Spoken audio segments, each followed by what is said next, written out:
ओम नमो श्री ज्योतिराजाय विवेकानंद सूरय सच्चिद सुख स्वरूपाय स्वामिने तापहारिणे। এর আগের পর্বে আমরা পাঠ করেছিলাম ধ্যানের প্রস্তুতি নিয়ে। এই পর্বে আলোচনা করব ধ্যান কিভাবে করব। তোমাদের মধ্যে যাহাদের সুবিধা আছে সাধনের জন্য তাহারা একটি স্বতন্ত্র ঘর রাখিতে পারো তো ভালো হয়। এই ঘর শয়নের জন্য ব্যবহার করিও না, ইহা পবিত্র রাখিতে হইবে। স্নান না করিয়া ও শরীর মন শুদ্ধ না করিয়া এ ঘরে প্রবেশ করিও না। এ ঘরে সর্বদা পুষ্প রাখিবে।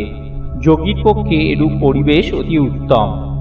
সুন্দর চিত্রও রাখিতে পারো। প্রাতে ও সায়াহ্নে সেখানে ধূপধুনো প্রজ্বলিত করিবে। ওই গৃহে কোনো প্রকার কলহ ক্রোধ বা অপবিত্র চিন্তা করিও না। তোমাদের সহিত যাহাদের ভাবে মেলে কেবল তাহাদিগকেই ওই ঘরে প্রবেশ করিতে দিবে।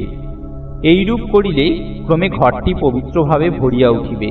এমনকি যখন কোনো প্রকার দুঃখ বা সংশয় আসিবে অথবা মন চঞ্চল হইবে তখন কেবল ওই ঘরে প্রবেশ করিবা মাত্র তোমার মনে শান্তি আসিবে। ইহাই ছিল মন্দির গির্জা প্রভৃতির প্রকৃত উদ্দেশ্য। এখনো অনেক মন্দির ও গির্জায় এই ভাব দেখিতে পাওয়া যায়, কিন্তু অধিকাংশ স্থলে প্রকৃত উদ্দেশ্য হারাইয়া গিয়াছে। চতুর্দিকে পবিত্র চিন্তা সর্বদা স্পন্দিত হইতে থাকিলে সেই স্থানটি পবিত্র জ্যোতিতে পূর্ণ হইয়া থাকে। যাহারা এইরূপ স্বতন্ত্র গৃহের ব্যবস্থা করিতে না পারে তাহারা যেখানে ইচ্ছা বসিয়াই সাধন করিতে পারে। শরীরকে সোজাভাবে রাখিয়া উপবেশন করো।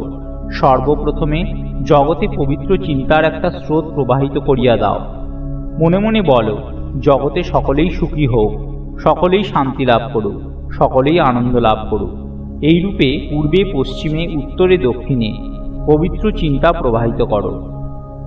যতই এরূপ করিবে ততই তুমি নিজে ভালো বোধ করিবে। পরিশেষে দেখিতে পাইবে যে অপর সুস্থ থাকুক এই ভাবনাই স্বাস্থ্য লাভের সহজে উপায়। অপর সকলে সুখী হোক এইরূপ চিন্তায় নিজেকে সুখী করিবার সহজ উপায়। তারপর যাহারা ঈশ্বরে বিশ্বাস করেন তাহারা ঈশ্বরের নিকট প্রার্থনা করিবেন। অর্থ, স্বাস্থ্য অথবা স্বর্গের জন্য নয়, জ্ঞান লাভের জন্য প্রার্থনা করিবেন। ইহা ব্যতীত আর সব প্রার্থনায় স্বার্থ মিশ্রিত। তারপর ভাবিতে হইবে, আমার দেহ দৃঢ় সবল ও সুস্থ। এই দেহই আমার শ্রেষ্ঠ যন্ত্র, শ্রেষ্ঠ সহায়। চিন্তা করিবে, ইহা বজ্রের ন্যায় দৃঢ়। চিন্তা করো, এই শরীরের সাহায্যে এই জীবন সমুদ্র উত্তীর্ণ হইব। দুর্বল ব্যক্তি কখনো মুক্তি লাভ করিতে পারে না। সর্বপ্রকার দুর্বলতা পরিত্যাগ করো। শরীরকে বলো তুমি বলিষ্ঠ, মনকে বলো তুমি শক্তিধর, এবং নিজের উপর অসীম বিশ্বাস ও ভরসা রাখো। প্রত্যহ একাকী ধ্যান করবি, সব আপনা আপনি খুলে যাবে। বিদ্যারূপিণী মহামায়া ভেতরে ঘুমিয়ে রয়েছেন। জাগো মা, ধীরে ধীরে এইসব অভ্যাস করতে হয়।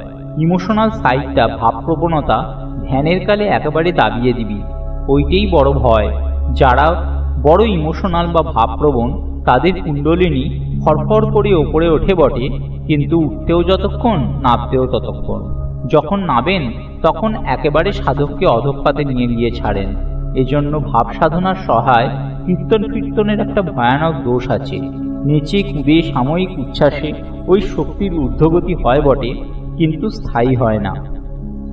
নিম্নগামিনী হবার কালে জীবের ভয়ানক কামবৃত্তির আধিক্য হয়। তৈল ধারার মতো মনটা এক বিষয়ে লাগিয়ে রাখতে হয়। জীবের মন নানা বিষয়ে বিক্ষিপ্ত হয়ে আছে। ধ্যানের সময়ও প্রথম মন বিক্ষিপ্ত হয়। মনে যা ইচ্ছা উঠুক না কেন, কি কি ভাব উঠছে সেগুলি তখন স্থির হয়ে বসে দেখতে হয়। ওইভাবে দেখতে দেখতেই মন স্থির হয়ে যায়, আর মনে নানা চিন্তা তরঙ্গ থাকে না। ওই তরঙ্গগুলোই হচ্ছে মনের সংকল্প বৃত্তি। ইতপূর্বে যে সকল বিষয় তীব্রভাবে ভেবেছিস তার একটা মানসিক প্রবাহ থাকে। ধ্যানকালে ওইগুলি তাই মনে ওঠে। সাধকের মন যে ক্রমে স্থির হবার দিকে যাচ্ছে ওইগুলি ওঠা বা ধ্যানকালে মনে পড়াই তার প্রমাণ। মন কখনো কখনো কোনো ভাব নিয়ে একবৃত্তিস্থ হয়, তারই নাম স্ববিকল্প ধ্যান। আর মন যখন সর্ববৃত্তিশূন্য হয়ে আসে তখন নিরাধার এক অখণ্ড বোধস্বরূপ প্রত্যেক চৈতন্যে গলে যায়। তার নামই বৃত্তিশূন্য নির্বিকল্প সমাধি। আমরা ঠাকুরের মধ্যে এই উভয় সমাধি মুহুর্মুহু প্রত্যক্ষ করেছি। চেষ্টা করে তাকে ওই সকল অবস্থা আনতে হতো না, আপনা আপনি সহসা হয়ে যেত। সে এক আশ্চর্য ব্যাপার। তাকে দেখেই তো এসব ঠিক ঠিক বুঝতে পেরেছিলুম। মনঃসংযোগের প্রথম সোপান কিছুক্ষণের জন্য চুপ করিয়া বসিয়া থাকা ও মনকে নিজের ভাবে চলতে দেওয়া। মন সদা চঞ্চল, উহা সেই বানরের মতো সর্বদা লাফাইতেছে। মন বানর যত ইচ্ছা লম্পঝম্প করুক, ক্ষতি নাই। ধীরভাবে অপেক্ষা করো এবং মনের গতি লক্ষ্য করিয়া যাও। লোকে বলে জ্ঞানই শক্তি, ইহা অতি সত্য কথা। যতক্ষণ না জানিতে পারিবে মন কি করিতেছে, ততক্ষণ উহাকে সংযত করিতে পারিবে না। উহাকে যথেচ্ছ বিচরণ করিতে দাও। অনেক বিভস্ত চিন্তা হয়তো মনে উঠিবে। তোমার মনে এত অসৎ চিন্তা আসিতে পারে ভাবিয়া তুমি আশ্চর্য হইয়া যাইবে। কিন্তু দেখিবে মনের এই সকল খেয়াল প্রতিদিনই কিছু কিছু করিয়া কমে আসছে। প্রতিদিনই মন ক্রমশ স্থির হইয়া আসিতেছে। প্রথম কয়েক মাস দেখিবে তোমার মনে অসংখ্য চিন্তা কিছুটা কমিয়াছে, আরো কয়েক মাস পরে আরো কমিয়া গিয়াছে। অবশেষে মন সম্পূর্ণরূপে বশীভূত হইবে। কিন্তু প্রতিদিনই আমাদিগকে ধৈর্যের সাথে অভ্যাস করিতে হইবে। যোগের এমনই শক্তি যে অতি অল্পমাত্র সাধন করিলেও মহৎ ফল লাভ করা যায়। ইহাতে কাহারও অনিষ্ট হইবে না, বরং সকলেরই উপকার হইবে। প্রথমত স্নায়বিক উত্তেজনা শান্ত হইবে, মনে স্থিরতা আসিবে এবং সকল বিষয়ে আরও স্পষ্টভাবে দেখিবার ও বুঝিবার সামর্থ্য হইবে। মেজাজ আরও ভালো হইবে, স্বাস্থ্যও ক্রমশ ভালো হইবে। যোগ অভ্যাসকালে যে সকল চিহ্ন প্রকাশ পায়, শরীরের সুস্থতা সেই প্রথম চিহ্নগুলির অন্যতম। স্বরও সুন্দর মধুর হইবে, স্বরের দোষ বা বৈকল্য চলিয়া যাইবে। প্রথমে যে সকল চিহ্ন প্রকাশ পাইবে, ইহা তাহাদের অন্যতম। যাহারা কঠোর সাধনা করেন তাহাদের আরও অন্যান্য লক্ষণ প্রকাশ পায়।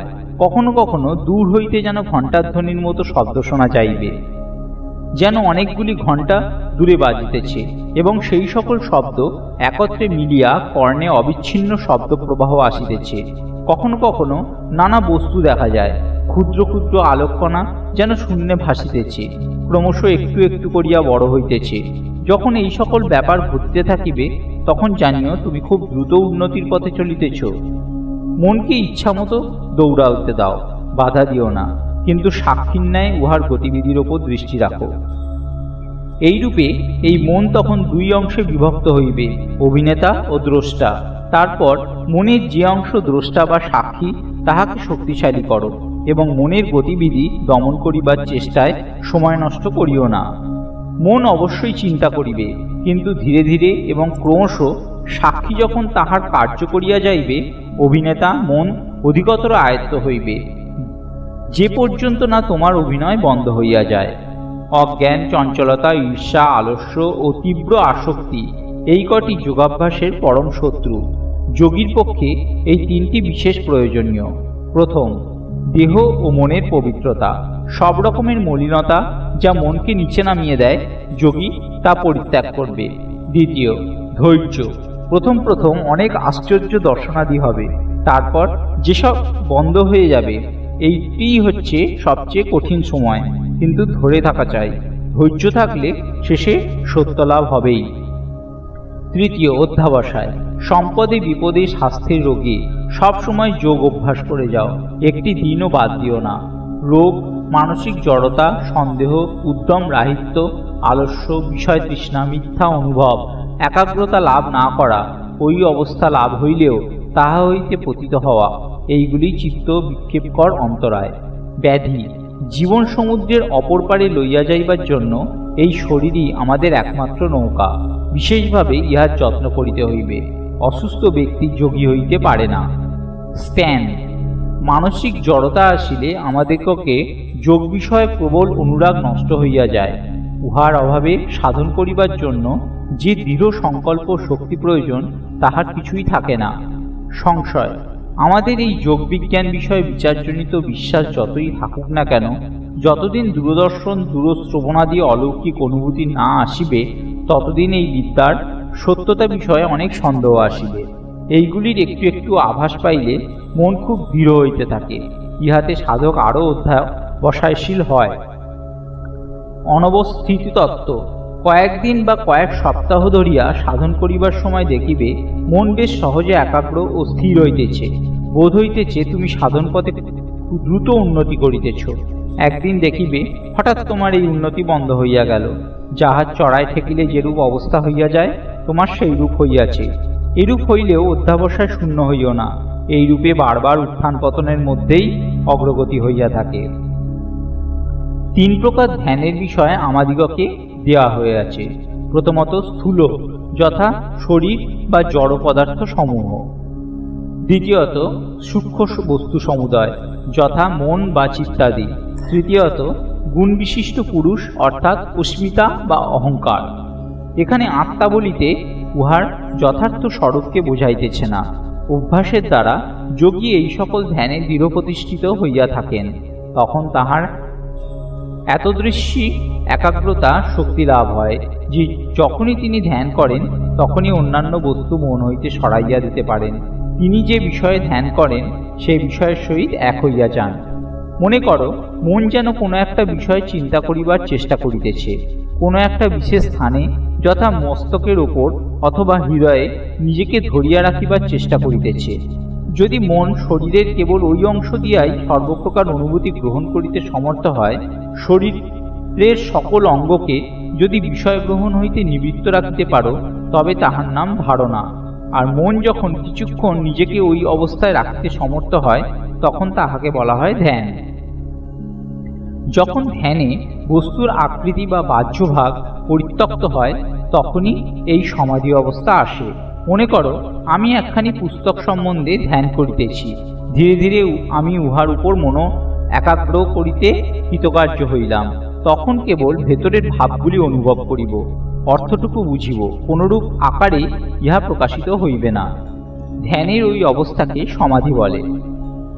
যখন কেহ তাহার নিজের মনকে কোনো নির্দিষ্ট দিকে লইয়া গিয়া কোনো বস্তুর উপর স্থির করিতে পারেন, পরে অন্তর্ভাগ হইতে বাহ্য বস্তু পৃথক করিয়া তাহার উপর মনকে অনেকক্ষণ রাখতে পারেন, তখনই সংযম হইল। অর্থাৎ ধারণা, ধ্যান ও সমাধি এইগুলি একটির পর একটি ক্রমান্বয়ে এক বস্তুর উপরে অভ্যস্ত হইয়া একত্র হয়। তখন বস্তুর বাহ্য আকার অন্তরিত হয়, মন তাহার অর্থমাত্র অবশিষ্ট থাকে। দিনের পর দিন অভ্যাস করিলে মনঃসংযমের এই নিরন্তর চেষ্টা প্রবাহ স্থির হইয়া যায় এবং মন সর্বদা একাগ্র হইবার শক্তি লাভ করে। কি করিয়া জানা যাইবে মন একাগ্র হইয়াছে? মন একাগ্র হইলে সময়ের কোনো জ্ঞান থাকিবে না। অজ্ঞাতসারে যতই সময় অতিবাহিত হয়, বুঝিতে হইবে আমরা ততই একাগ্র হইতেছি। সাধারণত দেখিতে পাই, যখন আমরা খুব আগ্রহের সহিত কোনো পুস্তক পাঠে মগ্ন হই, তখন সময়ের দিকে আমাদের কোনো লক্ষ্যই থাকে না। আবার যখন পুস্তক পাঠে বিরত হই, তখন ভাবিয়া আশ্চর্য হই কতখানি সময় চলিয়া গিয়াছে। সমুদয় সময়টি যেন একত্রিত হইয়া বর্তমানে একীভূত হইবে। এই জন্যই বলা হইয়াছে, যখন অতীত ও বর্তমান আসিয়া একত্র মিলিত হয়, তখনই মন একাগ্র হইয়া থাকে। দেহের ভেতর বা বাহিরে কোনো স্থানে মনকে কিছুক্ষণ স্থির রাখিতে পারিলে মন অবিচ্ছিন্ন গতিতে ওই দিকে প্রবাহিত হইবার শক্তি লাভ করিবে। এই অবস্থার নামই ধ্যান। ধ্যানের শক্তি যখন এত বৃদ্ধি পায় যে সাধক অনুভবের বহির্ভাগ বর্জন করিয়া শুধু উহার অন্তর্ভাগটির অর্থাৎ অর্থের ধ্যানই করেন, তখন সেই অবস্থার নাম সমাধি। ধারণা, ধ্যান ও সমাধি এই তিনটিকে একত্র সংযম বলে। অর্থাৎ প্রথমত যদি কেহ কোনো বস্তুর ওপর মন একাগ্র করিতে পারে, পরে দীর্ঘকাল ধরিয়া ওই একাগ্রতার ভাব রক্ষা করিতে পারে, অবশেষে এইরূপ ক্রমাগত একাগ্রতার দ্বারা যে আভ্যন্তরীণ কারণ হইতে ওই বাহ্য বস্তুর অনুভূতি উৎপন্ন হইয়াছে, যদি শুধু তাহারই ওপর মনকে ধরিয়া রাখিতে পারে, তবে সবকিছুই এইরূপ মনের বশীভূত হইয়া যায়। এই সাথেই শেষ হলো আজকের স্বাধ্যায়। ওম নমো শ্রী জ্যোতিরাজায় বিবেকানন্দ সুরায় সচ্চিদ সুখ স্বরূপায় স্বামিনে তাপহারিণে। সমস্ত দর্শক ও শ্রোতা বন্ধুরা, আগামী দিনে এই ধরনের পাঠ আরও পেতে অবশ্যই সত্যের সন্ধান চ্যানেলটিকে সাবস্ক্রাইব করুন ও পাশে থাকা বেল আইকনটি অবশ্যই ক্লিক করবেন। নমস্কার।